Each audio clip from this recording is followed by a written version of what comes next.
শুভ মকর সংক্রান্তি। আজ ভোরবেলায় কে উঠেছে বলো তো? আমি তো উঠতে পারিনি। আমি উঠে দেখি পুজো-টুজো সব দেওয়া হয়ে গেছে। তো তারপরে ভিডিও বানাচ্ছি। আর এটা হচ্ছে গতকাল রাতের বেলায় মা বানাচ্ছিল ছাঁচ পিঠে মানে ঝাল পিঠে আর ভেজানো পিঠে। প্রতিবার মা অনেক পিঠে বানায় মানে পুলি পিঠে, পাটিসাপটা মানে সবকিছুই বানানো হয়। এবারে আর কিছুই হয়নি। এক রকমেরই পিঠে বানানো হয়েছে ভেজানো পিঠে আমার জন্য। মানে আমি মিষ্টি এসব দুধ তারপরে পায়েস জাতীয় জিনিস আমার খাওয়া বারণ।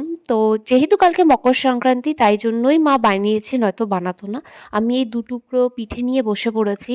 আর নয়তো মানে আমি যদি ভালো থাকতাম, মানে ডাক্তার যদি আমাকে সবকিছু খেতে বলতো, তো মকর সংক্রান্তির দিন আমি ভাতই খাই না। মানে সকাল, দুপুর, রাত সবসময় আমি শুধু পিঠেই খাই।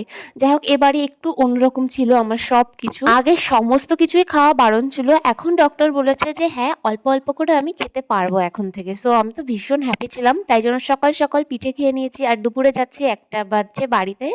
আর এই যে হচ্ছে আমাদের বার্থডে বয়, ওকে এসে আসার সাথে, সাথে গিফট দিয়ে দিলাম। আর এখানে সবাই দেখি খেতেও বসে পড়েছে। আমরা সবাই খেতে বসে পড়লাম। আমাদের বাড়ি থেকে সবার যাওয়ার কথা ছিল।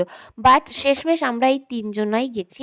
সবার ১ম এ দিয়ে দিল মুড়িঘন্ট ডাল, যেটা আমি খেতে পারিনি কারণ এখনো ডালটা খাওয়া বারণ আছে।